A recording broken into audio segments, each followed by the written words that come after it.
sampai kelas 6. Perkenalkan, nama Miss adalah Miss Eva. Hari ini Miss Eva senang banget loh bisa ketemu kalian semua di sini. Milo nih berisik. Maaf ya, itu anjingnya Miss Eva. Namanya Milo. Dia suka cari perhatian. Tapi tenang, Miss Eva punya pola supaya dia bisa kembali, trik atau pola supaya dia bisa kembali ke kandangnya. Sebentar, kayak gini triknya. Oke, Milo stop. You have to wait, stop. Okay. Miss Eva ambil cepetannya dulu. Oke. Still. Ready? Bang! Nah, udah diambil sambil balik ke kandangnya sendiri. Wah, hari ini juga Miss Eva mau ngomongin soal pola dan janji. Tapi bukan soal polanya kayak Milo tadi, enggak. Ini pola dan janjinya Allah. Tapi sebelumnya, mari kita berdoa terlebih dahulu ya. Fold your hands, close your eyes, let's pray. Tuhan, makasih banyak hari ini kami bersama-sama bersyukur boleh kembali belajar tentang kebenaran firman Tuhan. Ajari kami Tuhan mengerti, rendah hati menerima kebenaran firman Tuhan. Jangan biarkan kami menjadi manusia yang sombong dan berjalan sesuai kehendak kami sendiri, sehingga kami tidak menjadi anak-anak-Mu yang setia. Tolong hamba-Mu yang akan menyampaikan kebenaran firman Tuhan. Dalam nama Yesus Kristus kami ucap syukur dan kami berdoa. Haleluya. Amin. Nah, yang menjadi teladan kita hari ini adalah salah satu hamba Allah yang masih muda. Tapi dia setianya luar biasa teman-teman. Dia adalah seorang dari Israel yang pandai, keturunan bangsawan katanya, sehingga dia pasti bisa nulis, membaca, dan sebagainya. Itu kenapa dia dipilih oleh Raja Nebukadnezar saat itu. Udah dia bisa tebak kira-kira siapa? Oke, clue selanjutnya, dia adalah orang setia dalam perkara yang kecil. Saat ia jadi pelayan, ia diminta untuk ganti identitasnya. Pertama dikasih nama baru, nama Babel. Tapi gak berhenti sampai di situ. Dia mau diganti keyakinannya dengan trik yang sederhana, yaitu apa? Dengan makanan. Dia ditawari makan makanan raja, tapi dia berani menolaknya. Dia bilang bahwa aku tidak mau menajiskan diriku. Kenapa? Apa ya salah sama makanan raja? Karena makan makanan raja atau orang Babel saat itu adalah makanan yang najis, tidak sesuai dengan Taurat yang sudah mereka kenal dan mereka yakini. Kesetiaannya terhadap perintah mengajari kita hari ini untuk taat dan tetap taat kepada Allah. Apakah sudah ada yang bisa tebak sampai di sini? Inisialnya depannya D. D. Ada yang sudah bisa tebak? Oke, Miss Eva kasih tebakannya. Yang A, satu A ya. Daud. B, Damaris. C, Daniel. D, Didimus. E, Damsyik.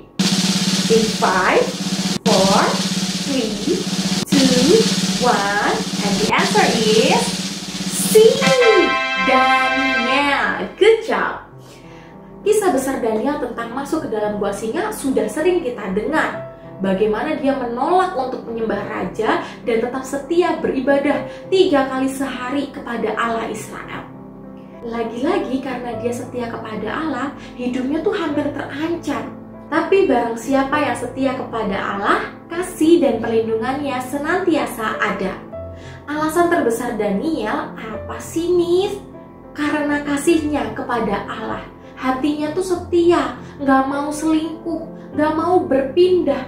Ya, setia itu tidak mau berpindah kepada kuasa, jabatan, manusia, atau dewa. Enggak, dia tetap mau bersama Allah, dekat sama Allah. Tapi, tahukah kamu bahwa ada pola lainnya dalam perjalanan kehidupan Daniel? Saat itu, bangsa Israel sedang dalam masa pembuangan atau pengasingan. Artinya mereka dibiarkan oleh Allah di dalam penjajahan orang Babel atau bangsa Babel saat itu. Karena dosa-dosa dan pemberontakan mereka. Mereka merasa mereka bisa menjadi seperti Allah. Suatu hari, raja bermimpi. Dan mimpinya itu tidak bisa diartikan oleh siapapun. Hanya Daniel yang bisa mengartikannya. Daniel mengartikan mimpi itu. Mimpi itu tentang sebuah patung besar yang menggambarkan beberapa kerajaan. Dan kepalanya, bagian kepala patung itu menggambarkan Babel. Sehingga Daniel bilang sama raja, "Ya paduka raja, patung besarmu yang hancur karena batu itu dan berubah menjadi gunung adalah kerajaan yang penuh dengan kekerasan yang dimulai dari Babel. Tapi nanti kerajaan Allah akan datang dan merendahkan kerajaan sombong dunia yang merasa paling berkuasa. Kekuasaan kerajaan itu nanti akan memenuhi dunia dengan keadilan dan pemulihan." Teman-teman, kuat kuasa Tuhan sudah dinyatakan ketika masa kepemimpinan Nebukadnezar dan juga anaknya Belzazar.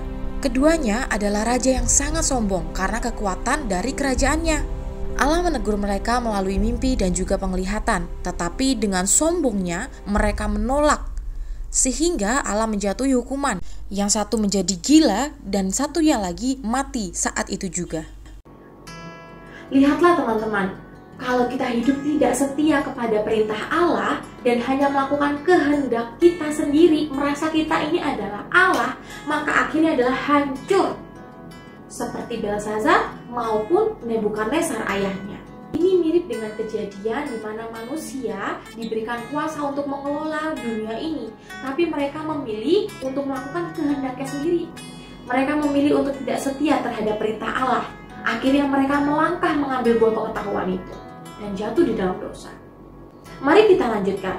Kalau sebelumnya yang bermimpi adalah para raja dan minta Daniel untuk mengartikan, kali ini Daniel yang bermimpi dan dia susah untuk mengartikannya, sehingga seorang malaikat Tuhan datang dan mengartikannya kepada Daniel. Di dalam mimpi itu Daniel melihat ada 4 binatang besar. Ada yang menyerupai singa, beruang, dan macan tutul. Dan ada satu lagi binatang yang menyeramkan dan bersayap katanya, dan sangat terlihat jahat. Malaikat Allah itu memberitahu artinya apa. Katanya gambaran binatang-binatang tadi adalah tentang kerajaan dunia yang sombong, yang menganggap dirinya itu ada di atas Allah, sehingga mereka berani menganiaya sesamanya, menganiaya umat Allah juga, Israel. Dalam mimpi Daniel itu, Tuhan membangun tahtanya dan mengalahkan binatang-binatang itu. Teman-teman, apa sih maksudnya? Bagaimana polanya? Lihat ya. Ada 3 kisah tentang kesetiaan di dalam pasal 1, pasal 3, dan pasal 6. 3 kesetiaan umat Allah meskipun dalam penganiayaan. Tadi Daniel, ketika masalah makanan dia tetap setia. Sadrak, Mesak, dan Abednego di dalam dapur api, mereka tetap setia.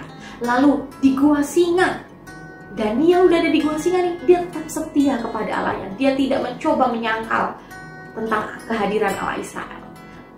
Hal ini mau menawarkan pengharapan kepada mereka yang menderita.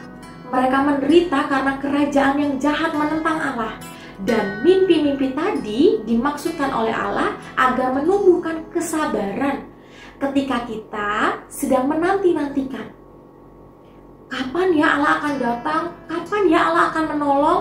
Dan kapan ini kesusahan ini berakhir? Sambil menanti itu, Daniel berdoa membaca kebenaran firman Tuhan dari kitab Yeremia. Dan muncullah satu pola bahwa manusia dan kerajaannya menjadi binatang buas tadi. Ketika mereka sombong, ketika mereka menentukan apa yang benar dan salah, dan ketika mereka tidak mau mengakui Allah sebagai raja yang sejati. Jadi mereka dihancurkan. Dosa-dosanya itu dihancurkan oleh Allah sendiri. Dan muncullah janji bahwa suatu hari nanti Allah akan melawan binatang buas itu. Dan dia akan menyelamatkan dunia dan umat kepunyaannya. Asalkan kita setia, mari kita menantikan Allah. Setia dalam segala situasi. Setia ketika kita dalam kesusahan, setia dalam kita kelimpahan. Setia di dalam penderitaan maupun setia di dalam kebebasan. Setia di dalam kemakmuran maupun di dalam segala kesederhanaannya. Teman-teman sekalian, kalau sekarang kita merasa susah, tidak bisa bertemu satu dengan yang lain, gak bebas nih. Mari kita tetap setia kepada Allah, berdoa, memohon Allah membebaskan kita dari segala sesuatunya. Anak-anak kelas 4, 5, dan 6, mungkin kalian sudah mengenal dosa-dosa apapun itu bentuknya, apapun itu jenisnya. Kalian sedang terikat di sana. Mintalah sama Tuhan, setialah berdoa kepada Tuhan. Minta Tuhan membebaskanmu dari segala yang menyusahkanmu itu. Hari ini Miss Eva mengajak kalian untuk tetap setia melihat pola itu. Bahwa Allah ingin kita menjadi anak-anaknya yang setia, yang hanya berharap kepada Dia setiap waktu dalam segala situasi. Mari kita melakukannya dan mari kita menyerahkan hidup kita kepada Allah Bapa. Mari kita bersatu hati dan kita berdoa. Tuhan, kami hari ini bersyukur belajar dari hamba-Mu Daniel. Kami boleh bertumbuh sedikit demi sedikit. Ampuni kami Tuhan ketika kami merasa seperti kerajaan-kerajaan tadi, kerajaan dunia yang merasa paling berkuasa, paling hebat. Kami sombong. Ampuni kami Tuhan.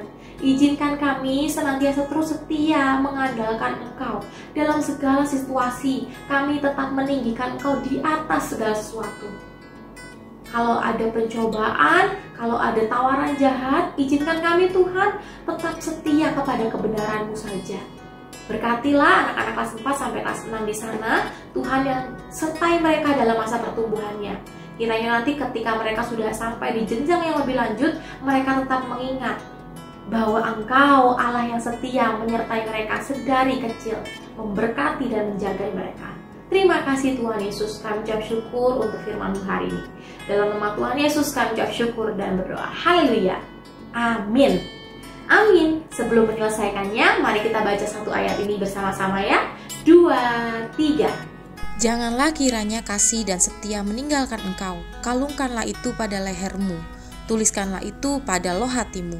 Maka engkau akan mendapat kasih dan penghargaan dalam pandangan Allah serta manusia. Amsal 3 ayat 3 dan 4.